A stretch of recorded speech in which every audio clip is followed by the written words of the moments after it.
you can't just replace heart and hustle with something if it's not authentic. That was a great dishwasher. I loved the restaurant life. So the entire dining room was built upon the dimension of the Garridons. We would fold them over, we would baste them in butter, we would sprinkle with sugar. Details are everything. A dinner needs to be a transported experience. We don't sell food, we sell emotion. Like, we're so good right now.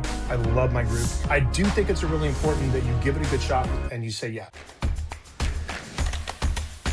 What's good, crew? Daniel Shemtov here, and welcome back to Dine and Grind, the show that plates up kitchen grit with entrepreneurial hustle.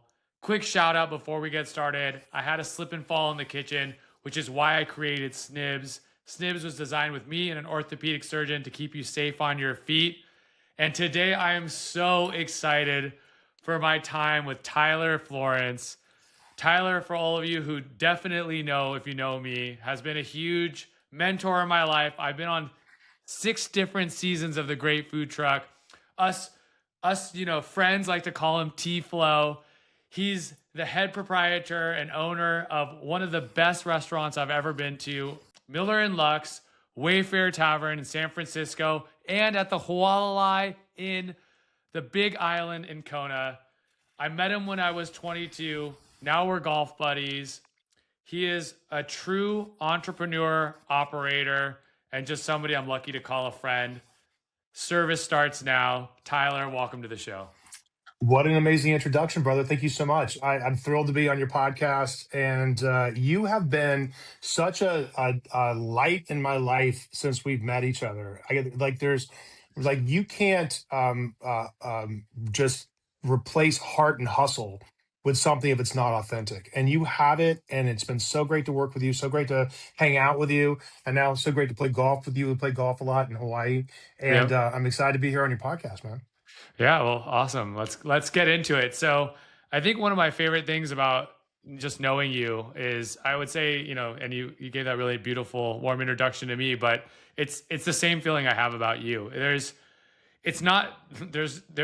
You are so articulate, and you are such a great host, and you're such a great speaker, but you back it up with everything that's real and raw behind it. And you're one of the best operators I know, but you're able to actually go out into the world and do front of house and do the parts that, a lot of great chefs don't have that balance. And I always like to ask this question because everybody who's on this show just has such a great story of how they got started in hospitality and how that shaped who they are today. And we both started in the same position, which I think is kind of crazy just knowing where we're at today. But how did you get started? What was the 14, 15-year-old Tyler like? And what brought you to hospitality?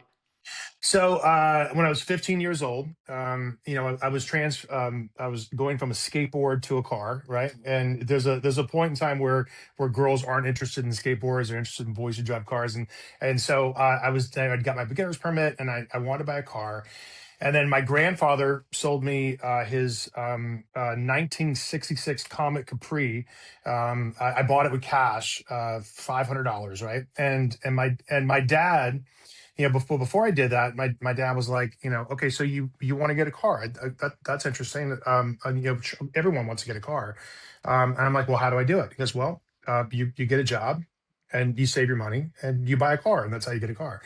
And so I was dating a girl at the time, and her parents owned the nicest restaurant in my hometown of Greenville, South Carolina. It was a restaurant called the Fish Market. It was a very, very, French polished, very professional service. But it was the mid '80s, and so it was lobster thermidor, and it was crab stuffed flounder with hollandaise, and the tablecloths were pink, and they had like lobster tanks and fish tanks in the dining room, and all the waiters wore tuxedos, and they did cherries jubilee and crepe Suzette flambe tableside, and really, really thick wine list, like a very old school kind of like French restaurant from the '80s. And it was that interaction where I really kind of fell in love with like the theater of being in the restaurant, right? The showtime, the drama, the preparation, the hustle, the sense of urgency, the sense of excellence, the you're only as good as the last plate of food that you put out kind of mentality. And I started washing dishes and that, and all these like light bulb moments went off where you're tasting lobster dipped in hollandaise for the first time, or you're tasting a filet mignon wrapped in bacon for the first time, or you're tasting these like moments where it's like that's just like literally like I've tasted heaven, right? And as a young guy, and I was very very good at it. I was a great dishwasher. I loved the restaurant life, and owning the station from a level of professionalism as a 15-year-old, going, okay, I'm just a dishwasher, but I'm going to be the best dishwasher on planet Earth.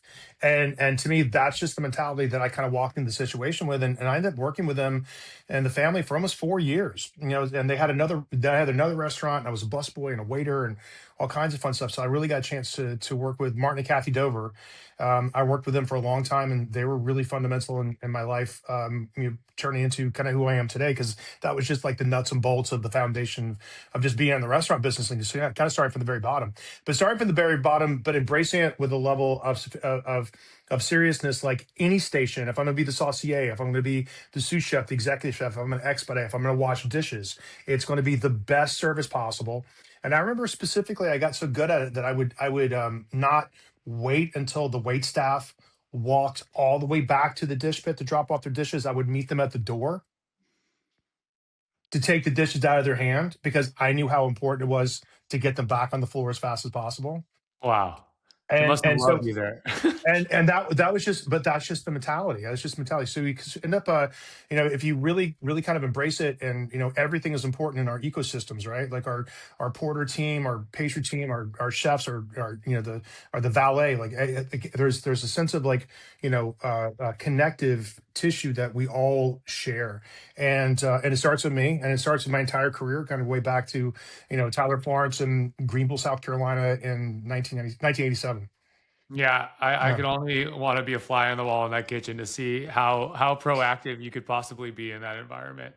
Yeah. And it's actually, as you mentioned it, I was going to ask this question, but I'm even really curious. So one of the things that I think, just dining at all of your restaurants as many times as I have, it's there is a little bit of theater in the space, but it's done very tastefully. And I'm wondering if maybe that's one of the things you picked up at this place, because I would say you're one of the better table side restaurants where you get an experience both where you get to see into the kitchen, but also you get to see something right in front of you. You get to learn about a new ingredient or a farm. And I'm wondering if maybe some of that inspiration came from that fish market. It did for sure. We had a couple of really great tableside programs there as well, and I've traveled all over the world. And also I am of a very specific age group. I just turned 55 yesterday, as a matter of fact, Happy and so birthday. thank you, brother. Appreciate Yeah. you. And so I'm like the first of the new and last of the old, right? Yeah, You know okay. what I mean? I'm like first of the new and last of the old, right? And so what was a very common practice in American dining in the '80s specifically, there was lots of like really kind of like theatrical stuff that happened on a Garradon at the table, where it really kind of felt like you're watching something fun. And so when we were putting together Miller and Lux, I really wanted to kind of bring back some of those elements. We chose 1955 as a design template, and we always do that when we open up a restaurant. I don't open new restaurants; I open old restaurants. So when we say, okay, what feels fun? This place is going to be swinging. It's going to feel like Mad Men, mid-century, really gorgeous dining room, all booth construction. And what are they going to watch while they're here? We're going to do some fun stuff tableside. So we had 11 Garradons built. They were $10,000 a piece, Oh. and they were, and so the entire dining room was built upon the dimension of the Garradons, because the Garradons can pass each other in the aisle. And so then the booths on either side of that are built on that dimension too. So the whole restaurant is really kind of built around our tableside service. And it really started like with that kid, when I used to bus tables, and I used to do, I used to do Grand Marnier crepes à l'orange, right? And I would do that as like a food runner a long time ago. And so, the crepes would come out of the kitchen. We would fold them over. We would baste them in butter. We would sprinkle with sugar. We would add Grand Marnier, flame it, finish it with orange juice, let it reduce down, layer that on a plate, finish it with the sauce and a scoop of ice cream. And that was very innovative in the 80s, but a lot of those like really kind of wonderful theatrical things, now it turns into an Instagram moment, right? So now everybody wants it. So every time we pull out our Dover sole that we're deboning tableside, or we're making our Caesar salad that Forbes magazine called the best Caesar salad in America, we do that tableside. We have this new chocolate mousse tableside, which is kind of fun too, in our champagne cart. Like people pull out, it's like something they want to share as if they've never experienced it before. So it's good to have like a really good repertoire that kind of spans many decades, because you see everything. And I always think that when you want to be original, you have to kind of go off the grid to kind of find some really good inspiration of, or where you choose to kind of reflect from. And it's just my own personal experiences, and of course of where I travel to. But definitely the Gary Don service started at the fish market for sure. I love hearing that because one, it's very modern in a lot of ways, right? Because that Instagrammable moment is something I thought was kind of like that Gen Z mindset, but to hear it's kind of recycling the old it's not surprising. I mean, we do that a lot, right? But Right. I wanted just a quick shout out because I only imagine the intentionality when you built your space, because I think most people think like, okay, I'm going to build the space and then we'll do some table side stuff, this, that, and the other. So the idea of having two carts roll side by side so that it's seamless in service, I think that's what it really means to be able to work every position in the restaurant, because you know that if that gets screwed up or one person can't get by and has to sit there uncomfortably, it changes the dining experience. And so I think that intentionality is something very you, and it might be one of your secret sauces, that we've all got to experience.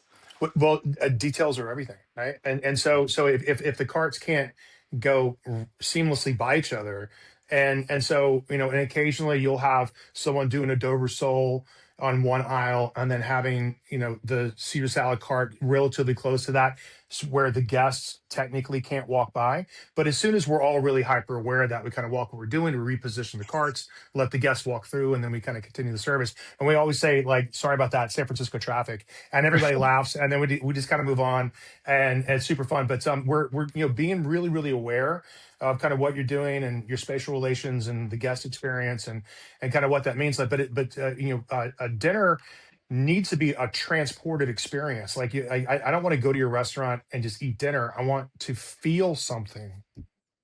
I want to, it's like we don't sell food, we sell emotion, we sell an Mm. experience, we sell joy for a living. And I think that joy kind of comes from a lot of different things. And so we're the only restaurant in the city of San Francisco that does like really kind of elegant Garrett Don service. And so I think that kind of makes us unique. There's a couple of steakhouses. We are technically the best steakhouse in the city of San Francisco, Woo! for three Yeah, years running. buddy. Right. Yep. But for us, for sure, having like a very unique point of view on top of all that, like that's kind of where we really shine. And our Garradon stuff is just tremendous. And Yeah. the new Grand Marnier chocolate mousse tableside is amazing. I haven't had that one yet, so it's definitely on my list. Is that going to be both in Miller and Lux in Hawaii as well as in SF? Yeah, we're gonna bring it to Hawaii. It's super fun. We have Bananas Foster. There's a no live flame policy at the Chase Center. So and we rocked it for about 2 years. It wasn't a big deal. But then it was sort of like an insurance thing, and they asked us to not do it anymore. So we replaced it with something fun. But I think the chocolate mousse is so fire, because you get a chance to kind of watch these big beautiful goblets kind of get built right in front of you with luscious layers of chocolate mousse and chantilly cream, and then Yeah. chocolate sablé cookies, and then chocolate ganache, and then crispy dehydrated oranges and fresh mint, and you get this kind of crazy structure, and you share it, which is kind of fun. It's a masterpiece, dude. I'm really excited about I love that. I can't wait. Okay, that's next on the list. All right. So, am I correct to know that you got involved in the Food Network in '96? it. Yeah, man, this is my 30th year on television. So 1996, I That's started with Food insane. Network. The network kicked off in 1993. And in 1994, I moved to New York City from culinary school. So I went to Johnson and Wales University in Charleston, South Carolina, and then I got a culinary degree, and then I got a business degree in hotel restaurant management, which is another like really good like professional edge that you should always have as a chef.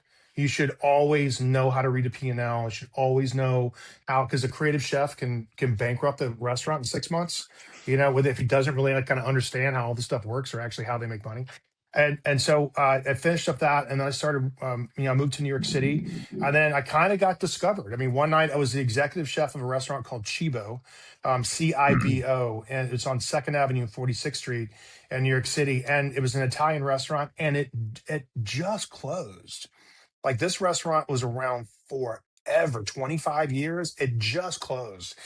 So I was really proud about kind of like getting that restaurant kind of stable and then the longevity of it. But a woman named Lori Green, I'll never forget her.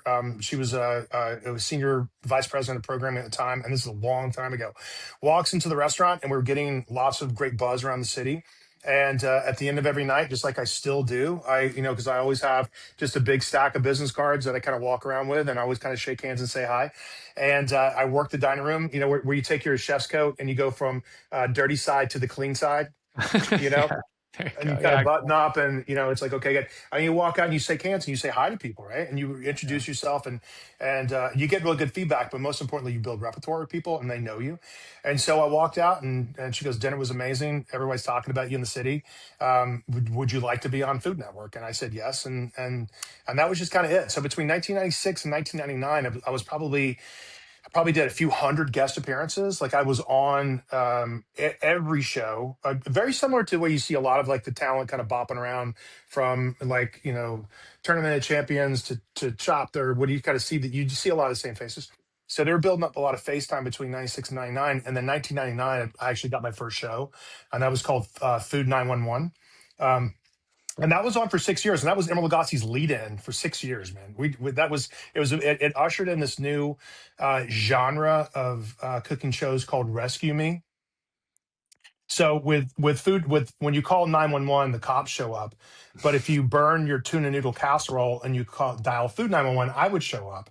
And then and as a formerly trained chef, like it was, and it was just my only position in life was to move to New York City and turn the culinary world on its ear. And that's all I really wanted to do. And all of a sudden, this other thing started kind of opening up for me. And we were getting, so much wonderful energy from so many people. Like MTV wanted to do a cooking show called Eats and Beats. And it was like, so we were interviewing, we were doing lots of pilots. I mean, it was, you could tell whatever, like the next big iteration of like food and media was going to be big. And the world found me at the right time. And Oh, so I got my show, and honestly, I just signed I think my 14th contract about a month ago. I just signed my 14th contract with this guy. So we had a new 4-year deal wow. for the Great Food Truck Race season Hey, 19. We're kicking that. Yeah, there you go.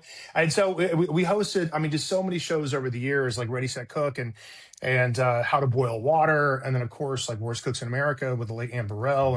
And gosh, like so many Tyler's Ultimate, both versions of that, where we traveled around the world. And I mean, for sure, it has made me who I am today, and it's a spoke in my wheel. Like I'm a chef. I'm a trained chef.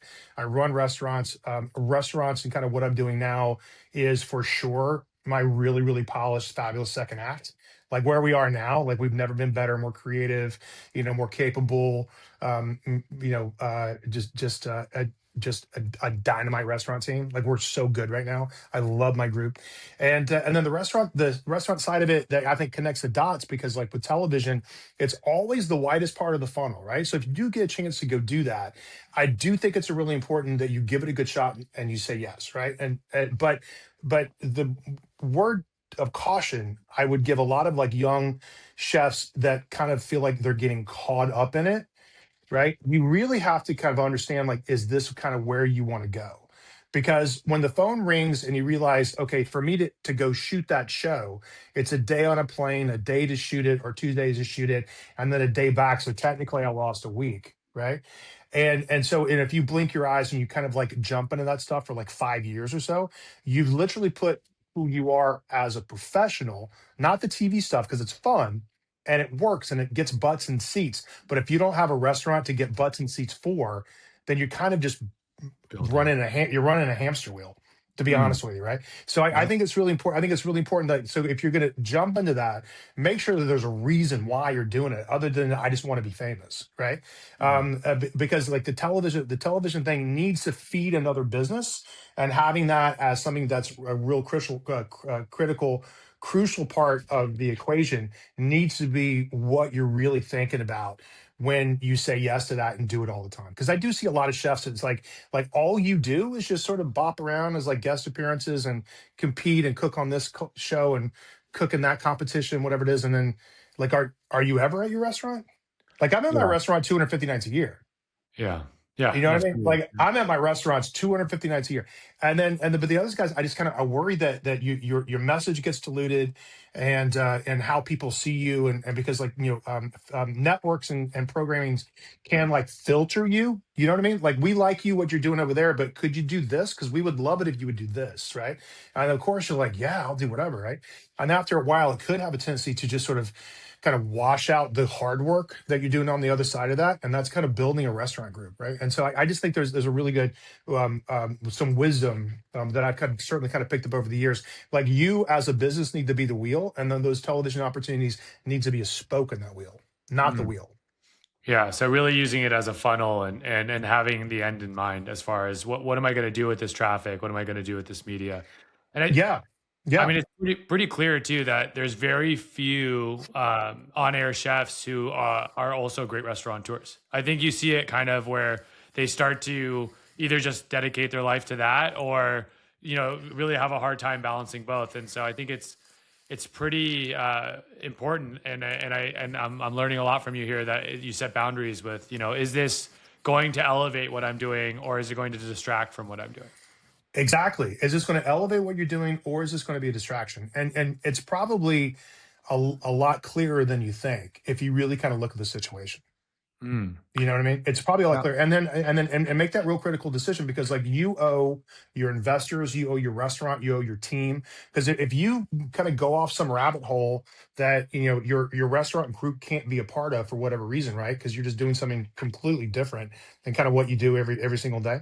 And then it doesn't really have a direct reflection on putting butts in seats in restaurants. You're not there, you're not present, you're not catching faults, you're kind of like letting you're letting you're not letting ownership drive traffic. You're letting kind of managers run restaurants, and they may not necessarily be 100% aligned with kind of your goals and what you're doing. So you owe it to your team to be present, right? You owe it to your team to be a leader, to be in your restaurants, to be available. And so I just think like over the years, I've certainly learned how to balance all of it. Where and to not because I'm super grateful for it. I mean, make no mistake, I love Food Network. They love me, and we'll be working together forever. But it's not 100% of my life. You know what I mean? It's not. It's like it's. But we get a chance to break off and shoot some very compelling programming. That is the tent pole of the summer. It's the number one show on the air all summer. Has been for a decade, and I just really love what I'm doing with them. But also I feel healthy because my real businesses, real life, like that is also equally successful, and I really put the majority of who I am as a person to making sure those restaurants succeed and I make money for my investors. It's really smart. So I guess then one thing I'd be really curious about just personally is so since that transition, since all of this learning that you've had, have you changed how you cook, how you behave, how you act as a chef since you've had all of this Food Network kind of stardom? That's a great question, and so occasionally, and not recently, because I think we're in a really good place, but so there was Tyler's Ultimate, right? And we did that original show that was like on the air for I think 10 years.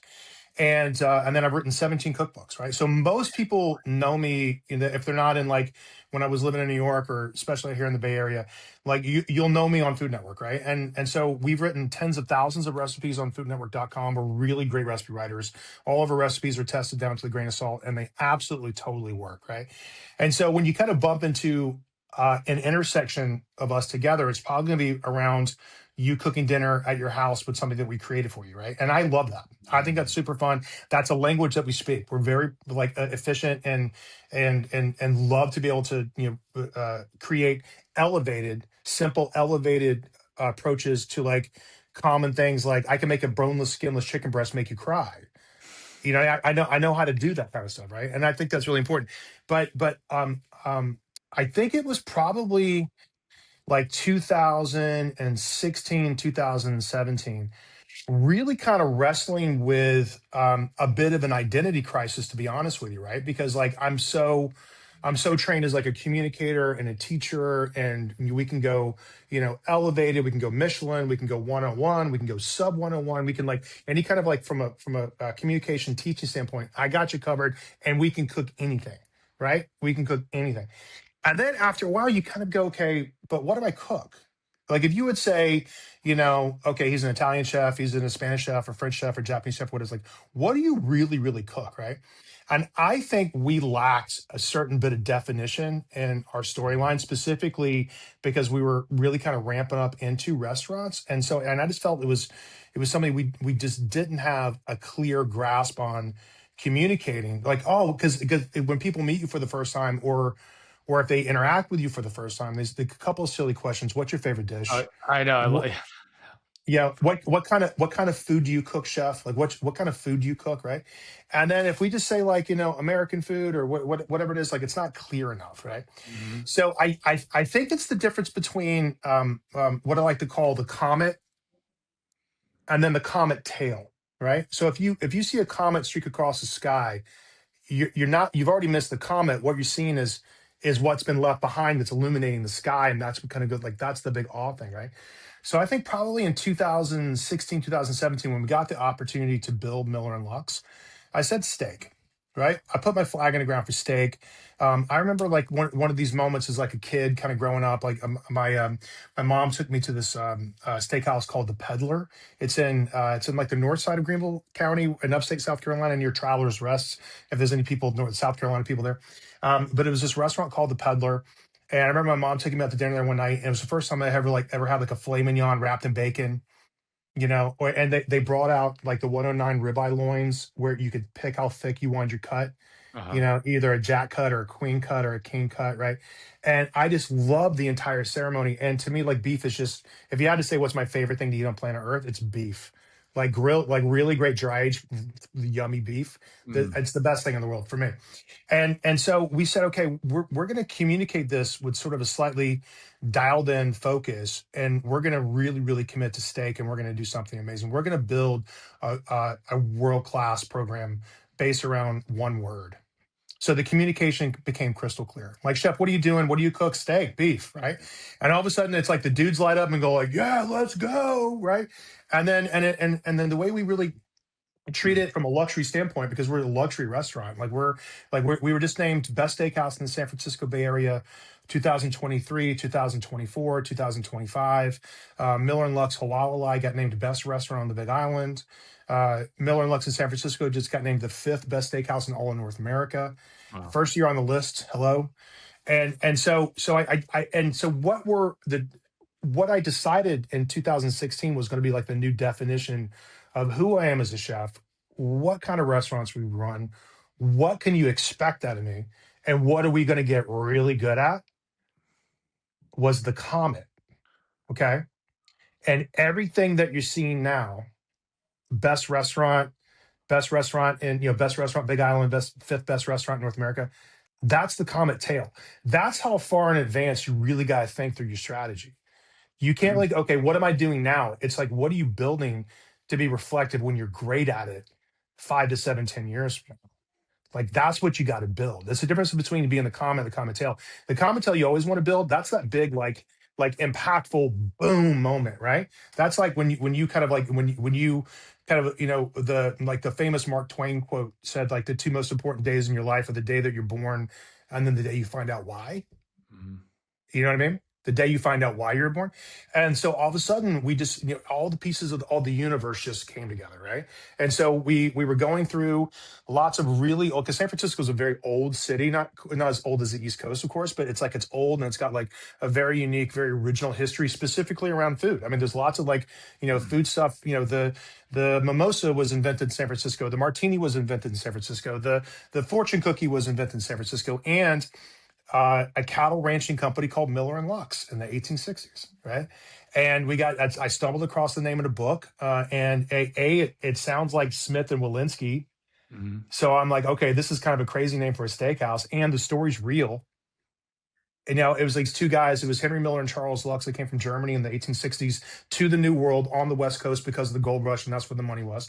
And they opened up their first butcher shop on Sampson Street in San Francisco, and then they moved to where the Chase Center is right now. And this is where this guy, I would get Wow. goosebumps thinking this stuff through, because like where the Chase Center sits right now, and it's specifically designed to be very, very south of the Golden Gate, right? So it's downwind.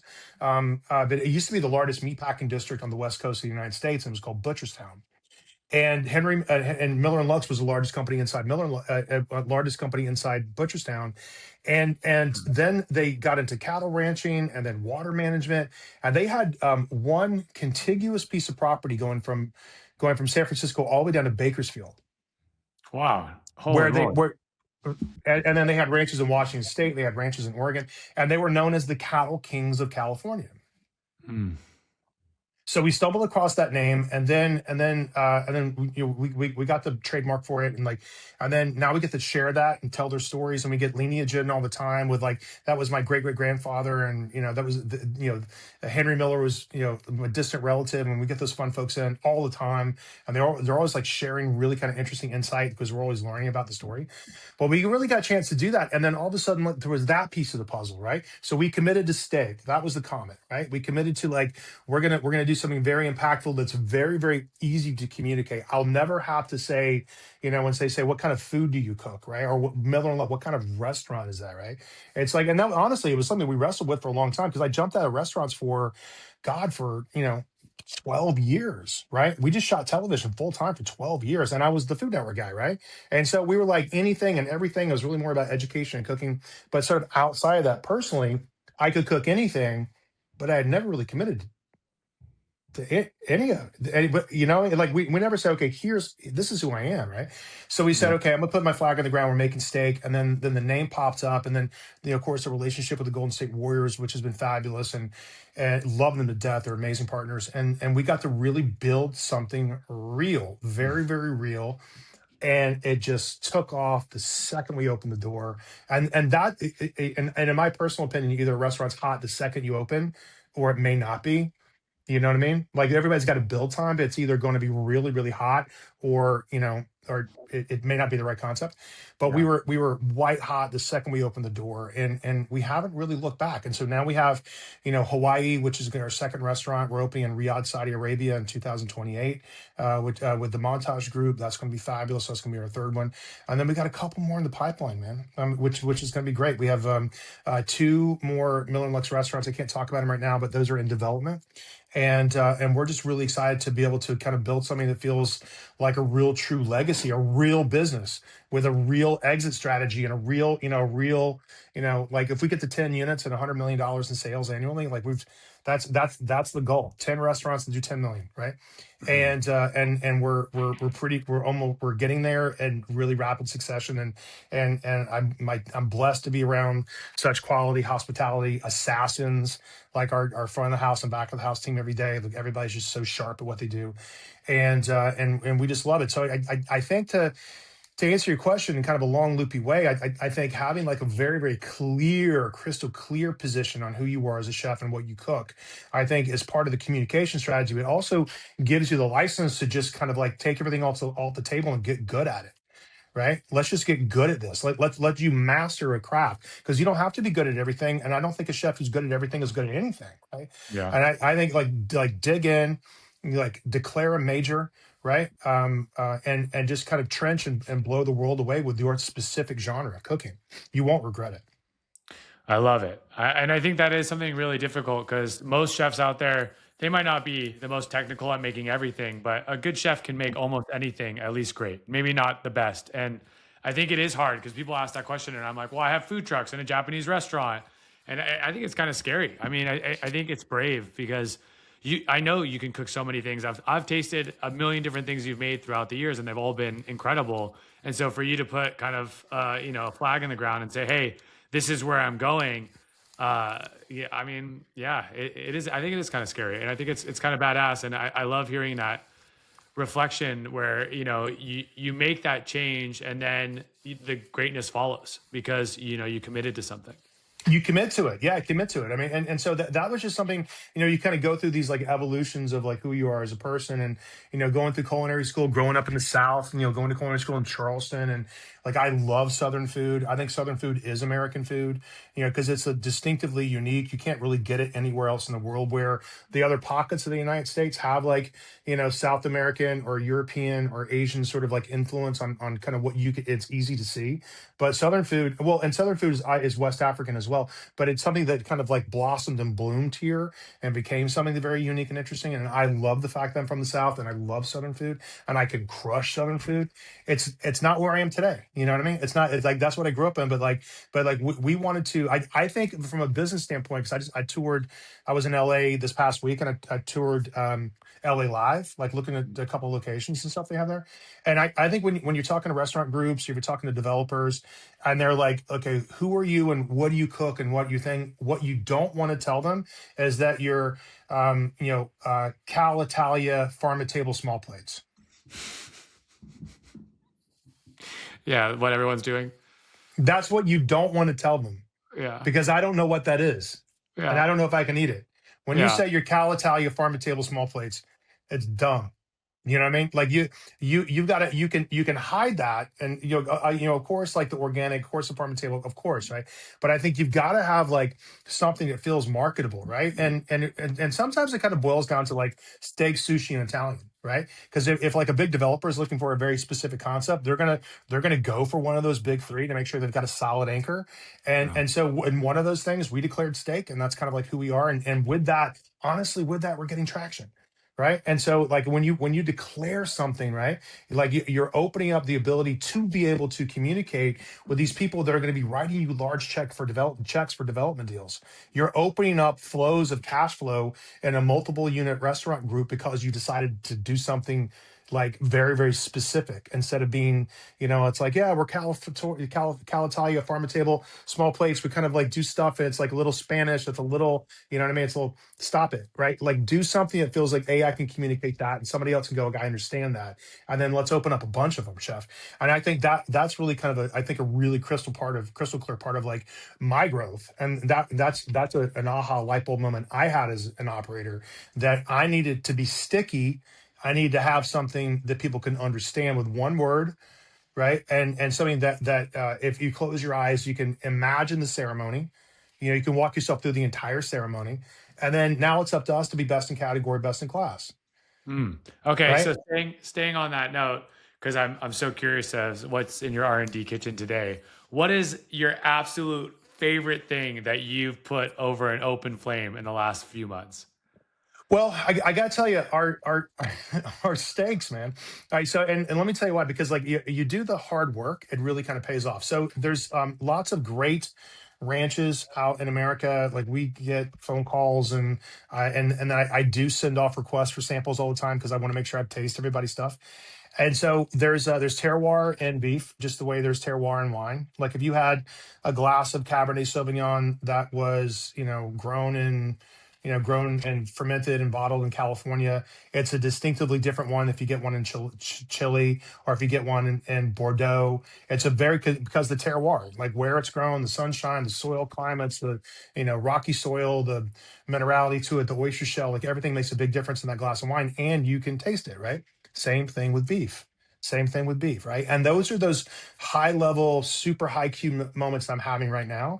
It's just the difference between, Nebraska and South Dakota, and, in Argentina, and, in Australia and Japan and Texas, and all these things in Idaho, and all these like big ranches that we're kind of getting lots of really good stuff from. But we decided to, we wanted to build a program that's scaled, right? So we didn't want to go so boutique we couldn't do it twice.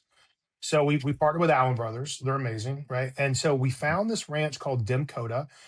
They're in Aberdeen, South Dakota, and it's a small micro processing plant. They kind of process about 900 head a day, and that's a small one, Mm. right? But the really interesting thing about it is like where the calves are raised, and then what they're grass fed on, how they're finished, and what they really taste like. So there is a very distinctive flavor profile when the cattle are grass fed on what the ancient buffalo roamed on for millions of years, and it's called buffalo grass, right? So Okay. the heifers and the calves stay together for most of the calves' lives, to be honest with you, right? So there's a very kind of nurturing kind of thing, and they basically kind of roam around like wild animals, and these colossal ranch parcels, and they eat some of the most nutritious grass on planet Earth, and it's called buffalo grass, right? And it's what the American buffalo roamed on for millions and millions of years. So there's a flavor profile to that which is just phenomenal, Mm. phenomenal, right? And so all the cattle that we get are raised in a 150-mile circle in and around Aberdeen, where the processing plant is, and it's all small family farms, right? So it's like when you're buying this, you're supporting them. So it's not like big, huge feedlots or anything. It's all kind of very well cared after. And then the grain finishing process, like you can hold that stuff in your hand, put it over top of yogurt with fresh berries, and eat it like granola. Like the grain finishes are really good. It's barley, it's corn, it's molasses, it's cottonseed. It's really good, super healthy stuff. So the cattle are very, very well cared for. And then the grain finishing stuff, and this is where the relationship comes. I mean, what I'm laying out the roadmap for your listeners that are listening is you got to do the hard work, and you got to go custom, and it doesn't matter how long it takes. Okay, Yeah. so that's the important stuff, right? You can't pick up the phone and buy Snake River Farms because nobody cares. Like, and don't get me wrong, it's really, really, really good stuff, but it's on everybody's list, right? I mean, how hard is that? It's not hard at all, right? Yeah. And so we like the fact that we've created something, and ultimately you build a moat around your business because like nobody can touch your stuff. Like if you're buying, super high quality kind of commodity products that anybody can get their hands on, like there's no difference between you and the other steakhouse down the street that's got that 14 ounce like yummy ribeye, bone in ribeye. It's the same ribeye, comes Yeah. from the same company, comes from the same like distributor guy, right? And so Mhm. we decided we're going to partner with these guys, and so there's a hand selected pick that's just for us, and it's what we've kind of coined as Prime Plus, right? So it's off the scales of the USDA grading system. It's the highest marbling that they could possibly get. It's monitored using ultrasounds, right? So they can kind of detect when the animals are still around. So they know that this one's going to be one for Miller and Lux, Wow. right? Because the marbling's pretty spectacular already, and they'll go finish They it can for a see that couple. through the ultrasound? Yeah, they sure can. They can test for like the marbling score inside the meat. Yeah, that's So very cool. no, it's super cool because it gets really, really super high tech, and and Yeah. and and we could spend a whole another podcast talking about the difference between like beef then 25, 40, 50 years ago and beef now. It's a whole different world. I mean, the animals Mm. are so healthy. They're so healthy, right? Because you are what you eat, and you are what they eat. Right. And so I think it's really important that we're making good decisions and all that. But then do the hard work. It's taken us almost like 4 years to get really good at this. That's Mhm. 4 years, right? and Yeah. and then and there were and like micro feedbacks back and forth. So we get Prime Plus, right? And so right now we get three, which are our three biggest drivers. So our filet, our bone in New York, and our tomahawk, which is our signature cut. And then we put a 45-day dry age, not on the filet because it's too much, but on our bone in New York and our bone in tomahawk. They go through a 45-day dry aging process, and that's the ultimate moat around our beef program that nobody can put their hand, because that's really hard. Because like right now I've got $1 million worth of meat sitting in a cooler and here in Northern California, and that gets split between San Francisco and Hawaii, and so then you're creating art, right? Yeah. Once you kind of get into like a real high tech, high level dry aging program, you're creating art, right? And so there's a beautiful bloom that happens on the outside of the cuts. There's like three things that happen to it. First is like the water weight gets extracted out. It loses about 25% of the water weight. And when you're cooking, water is your arch enemy. But water is what you want to get out, right? The difference between those raw carrots when you're sauteing them and as the steam starts to come up and the concentration of flavor, the difference between raw and concentrated is water. Okay. Yeah. So, and the same thing happens with beef. If you can get that, and the next time you taste a steak from the grocery store, and not there's anything wrong with that, but you taste something and it feels flabby to you, like it feels like a wet, flabby steak, right? Like Oh, that is it's not dry aged or it's wet aged and it's got a lot of water in it, and you can just sort of taste that, right? So yeah. when you pull the water out, you concentrate the flavor of the beef, which I think is really important too. And then that's one thing, and then the second thing is the two other things. There's a beautiful bloom that start, and this is where the umami comes from, right? The bloom on the outside, it's the same bacterial collection as brie, as camembert, as charcuterie, right? So you start to smell this like 45-day dried steak that starts to smell like salami, right? And you could taste it too. It really starts to kind of build up this beautiful umami note.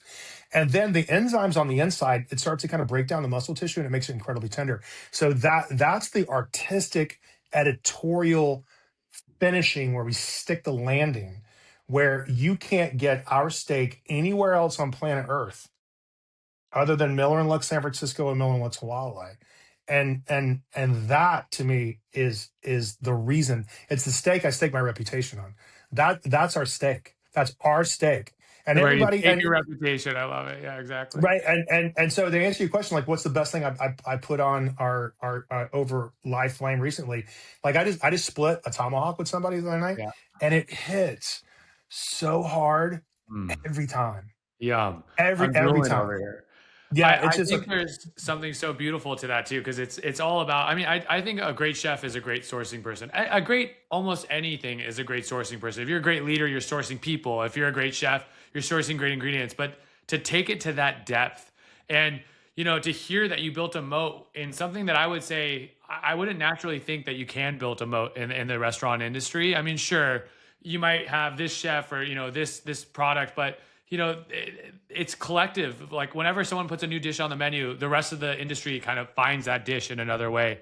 And so to hear the time and energy and again that intention, which is something I think is just so common in your behavior, it's really special. And I now have more appreciation eating that beef every time I'm there because I didn't know that so much went into it.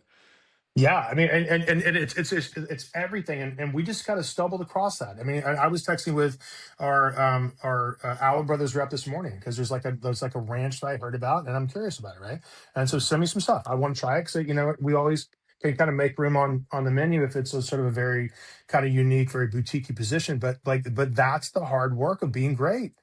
I That's the love it. hard work of being great, and that's the commitment that you got to take. If you're in it, you got to be in it with every cell of your body. Amen. You All got right. you can't casually be in the restaurant business. You got to be in it. You got to be in it for life. And you and because like because the privilege that we get to do as restaurateurs is we give joy for a living. We give joy for a living. So when people come to the restaurant to celebrate closing a business deal, celebrate a birthday, celebrate an anniversary, celebrate the Golden State Warriors, kind of celebrate when they're kind of coming to celebrate, and we can close that experience for them, and you see their eyes roll back on their head because they're like, what, like that to me is what we're here for, right? And everybody in the restaurant, everybody on our team, we always have what we call this a shared blood type, with that B positive, right? We all share a B positive blood type, right? And and to me, like, because like that's what we do, and either you're in it or what I mean. It's been fun, as you kind of figure out your acting career or whatever it is, right? But like we're professional hospitality people, right? And that's what we love. And everything else, honestly, everything else in my life is fun, right? Like writing cookbooks, shooting television, doing events, South Beach Food and Wine Festival, all this stuff is fun. And I like it. My business and my focus for the rest of my life is building a legacy restaurant empire. Mm. Well, that's a great place to close it. We do have some fun rapid fire questions. They're really easy. You can take your time with them though.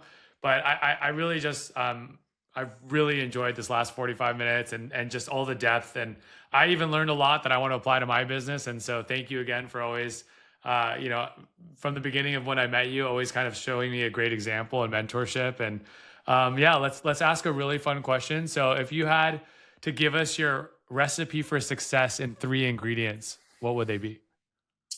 Um, um, Gosh, three ingredients. And so I think those ingredients are um, stick to itiveness. right? And I Okay. think there's that you really got to persevere through the good times and the bad. You have to have a really kind of crystal clear vision on who you are as a person, and you have to be really, really committed. I think leadership, I think, is another really key ingredient to all that. I think you got to be a leader, and I think you constantly have to ask yourself a question: am I being the best leader I could possibly be? And that means a lot of things, right? That means not being a jerk. That means not being an asshole. That means having like a high level of emotional intelligence, kind of working with a very organic process, and that's real people doing real things, and they all have their own lives, and they kind of bring that to the table every day. So that's a critical aspect of it. And then the other thing I think is a really key ingredient to it is having self awareness. Okay, so I think so. It's stick to itiveness, it's leadership, and self awareness. And self awareness, as I think the difference between being good and great, right? Because the self awareness, you understand if your product is not commercially competitive, like you're aware that we got some work to do, right? We like, this is okay, but it's not as good as somebody else's stuff, and we're going to get there, right? And so I think if you just can apply yourself every single day, and then listen, the it all kind of boils down to just like being a little bit better today than you were yesterday, and being a little bit better tomorrow than you were today. And then look back over a 3-4 year period of time and really kind of celebrating successes. Success doesn't have to be huge to be important, right? Success could be a 5-star review on Google, right? Yeah. Yeah. Success could be like an emotion when somebody walks at the door and they said, that was the best meal I ever had in my entire life. That's a success, right? And Mhm. so I think those three ingredients, I think those are the fundamentals. And of course, there's a lot more in a big salad called life. But I think those are the three ingredients that will create like a really good environment for you to be successful. Yeah, and I know you've lived it. I mean, the stick to itness or the intentionality is deep. The leadership I know I've seen, and the self awareness. I'm sure that's a craft that you get to continuously sharpen and over time. So it's pretty Yeah, cool. and you get really good at it, and you start to kind of share those insights, right? Like Yeah. when you're really really self aware on what's good or what's not good, or perception of the restaurant or those kind of things, then you're always like your own personal critic, and you should be. I walk into my restaurant and there's 10 things I want to fix.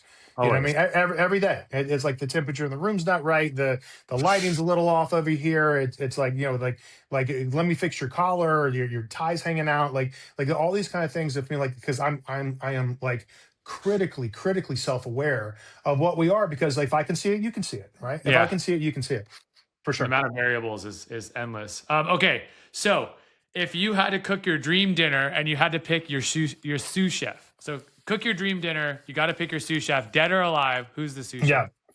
Yeah. I gotta tell you, I just had a really lovely birthday dinner with my best friend, my life partner, my forever sous chef, my lovely wife Tolan, and I don't know who else I'd ever want to cook with other than her, because she's a phenomenal cook. And it's like when we were just getting set up, she brought me this really kind of beautiful salad that I'm just crushing, and she's an amazing cook herself. So Shout I out, think Colin. Shout out, shout out. South Owen. And and there's lots of amazing chefs that I've gotten a chance to cook with over the years, and would love to kind of cook with over the years. But nobody is more important than the person who cooks most in the house on a daily basis anyway, and that's my wife, for sure. Smart man. I hear you. Okay, and these are just straight up questions. So omakase tasting or a la carte menu?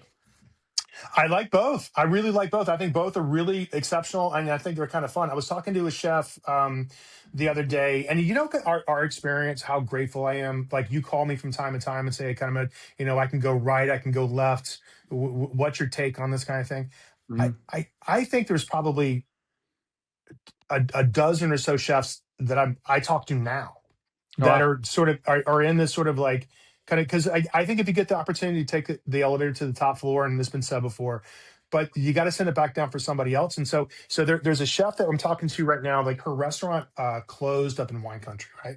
And she was really devastated, bummed out, and whatever it is. But she's moving kind of a little bit further down to southern Marin County, where we are right now, just on the other side of the Mhm. Golden Gate Bridge. And Mhm. I think we're going to work on this like degustation, multiple course tasting menu thing with her. And I think that really kind of feels fun, because you could do it with a smaller crowd. You can do it with a smaller group, right? It takes less labor to be able to do that kind of stuff. And it's also very controllable, right? Because you know exactly what the menu is going to be, and then you know plus or minus any allergies or you know whatever it is, like you kind of know exactly what you're going to be cooking for exactly how many people, so you Mhm. can really dial that in. It's almost like I was telling her you got to go to Chez Panisse because I think you know that's it's not necessarily omakase as like a sushi kind of thing, but it's a Mm. course tasting menu thing, Sure. and so it's prefix right in a way. And so I think those things are really great. And then you kind of scale it up to some of the best Michelin star restaurants in the world, and they're basically doing banquets every night. It's Yep. banquets, right? It's Yep. banquets, Yep. super high Pre. level, super high touch, and it's not easier; it's harder. But I think it's more controllable, and I think it's really kind of fun. Now with the a la carte world, I do think we're kind of in this new dynamic now where I think middle of the road restaurants are dying in a lot of ways because Mhm. they're not nice enough to be nice and they're not cheap enough to be cheap. So you're Mm. kind of in the middle on this like roadkill territory stuff. And I think from a perception standpoint, I think you gotta figure out kind of like, okay, where do you stand in all of it, right? And so I think inexpensive fun restaurants that feel like takeout or feel like food trucks or kind of feel like something you'd want to order and get delivered through DoorDash. I think those are great business models because you can you know deliver an enormous amount of value and it's still relatively expensive. I mean, I think we get a DoorDash dinner for 3 or 4 people, still $250, right? I That's mean, an it's still expensive DoorDash. I think you can ratchet it down, maybe. it's Maybe still not. I don't know. expensive. Not Marin. Yeah. I think there's room for everything. I think the omakase thing. I think the tasting menu. I think it's a solid strategy. Like if you built a really great 40 seat tasting menu restaurant, 40, 50 seat, and you're really going to try to do a turn and a half or 2 turns, you can try to get to like 80 covers a night. You could simply do the math and go, okay, that's $6.5 million, right? And probably I'm making that up. I'm probably pretty close. And then and there's probably a pretty good cash flow model of maybe 800 or 1.2 million to the bottom line with all that stuff. So there's money to be made. My other one thing with that, it's not necessarily scalable, right? So if you're the chef and and what you're selling every night is you and your art and that kind of stuff, it's hard to do two of those. So I can make an argument for both of it, and I think and to me, I love the diversity and all that kind of stuff, and they're always great. Nice. Okay. So, would you rather eat a smash burger or full size patty? Okay, so you have my smash burger in Hawaii. It was so fucking good. Yeah, I remember it very well. But what do you prefer to eat? This isn't for you to eat, man. Yeah. Okay, so the our burger. I know I could wax on this stuff for days, right? Yeah. But so our burger at Miller and Lux, it's $27, right? It's an expensive burger. It's It has my really favorite great. cheese in the whole entire world on it, the Mount Tam. Yeah. Mount Yeah. Mount Sam triple cream brie. That's right. Yeah. So good. And so the Michelin guide said it's one of the 5 best burgers in the state of California. I believe it. Boom. We engineered that one. That being said, my favorite fast food on planet Earth is In-N-Out Burger, Okay. right? And so like to me, like when you get the Yeah, crispy big fan. edges, and right, and like so, and it's cooked enough to kind of be medium well if you tear it apart and look into it, but it's not cooked enough to extract all the fat, and that's kind of what you're biting into. And then you kind of get the texture, and then you get the animal sauce and the cheese and that soft potato bun and that little wispy piece of lettuce to kind of give you a little bit of crunch and texture and stuff like that. Like I don't know if there's a better what they call like QSR plus, like a handheld. I don't know if there's a better other than your tacos, my friend. Other than that, I don't know if there's anything better out there. I don't know. So so personally, I'd probably want to eat my burger to be honest with you because I Yep. just think I just love it so much. But like I could smash a smash burger with my eyes closed. Okay. And then Neapolitan slice or New York, or sorry, Neapolitan pizza or New York slice? Okay, so my favorite pizza is and that's not what you asked me, but I'm gonna tell you that. My favorite my favorite pizza, honestly, it's like really good sauce, Pizzeria Bianco, right? I love Bianco. I love Chris. Yeah. Chris is so great, and it's his crust, which I think is so great. Delicious fermentation on that, nice crust. The bubbles are charred, and I like it with tomato sauce and anchovy, no cheese.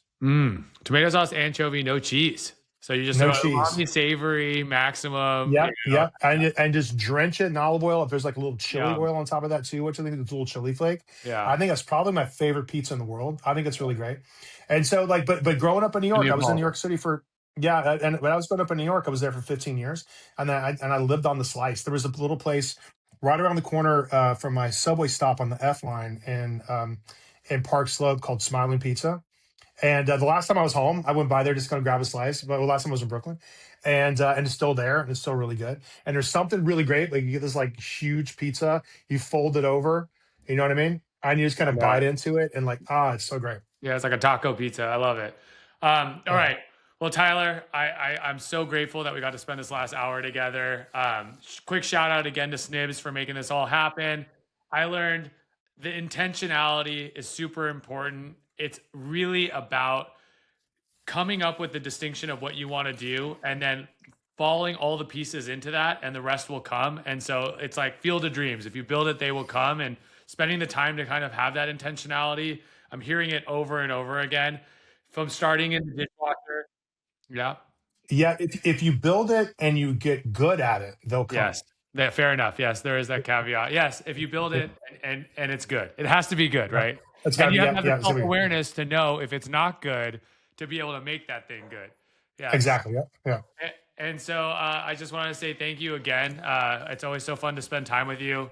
I hope to see you out in the golf course at the Miller and Lux Classic, right? We're going to be golfing in a tournament. Yeah, Okay. yeah. So the Tomahawk 100, man, The which I'm so Tomahawk excited about that. Yeah, 100. Yeah, exactly. yep. That's going to So end. yes, yep. So we're doing that on Labor Day weekend. We're hosting our first golf tournament in Hawaii. So 100 people are going to be playing in teams of two. So it's like 50 teams rolling out, and it's going to be this incredible golf culinary festival thing. That's going to be our year one. We've got a bunch of fun sponsors that are going to be part of it. So it just feels like it's like the right weekend and the right place and all kinds of fun stuff. So we're very excited about that. And I played 9 holes this morning, man, dude. I got to give it to you, bro, because like you, because last August, right? And I was telling the story to my golf coach this morning. So last August, when you walked in the restaurant and you're like, dude, let's go play golf. I'm like, dude, I fucking suck. I just like because I had not picked up my clubs in a decade, dude. Because when my kids were little, I used to play. I was never really, really good, but I played quite a bit and got lessons and that kind of stuff. But like life just gets in the way, and I Sure. just put my clubs down. And then now we got two out the door. Or our baby girl Dorothy's still home, but she doesn't want to hang out with us anymore anyway. So fine, because she's a teenager. But now I literally, because you took me out that one Saturday or whatever day that we went out, and I like fell in love with it all over again.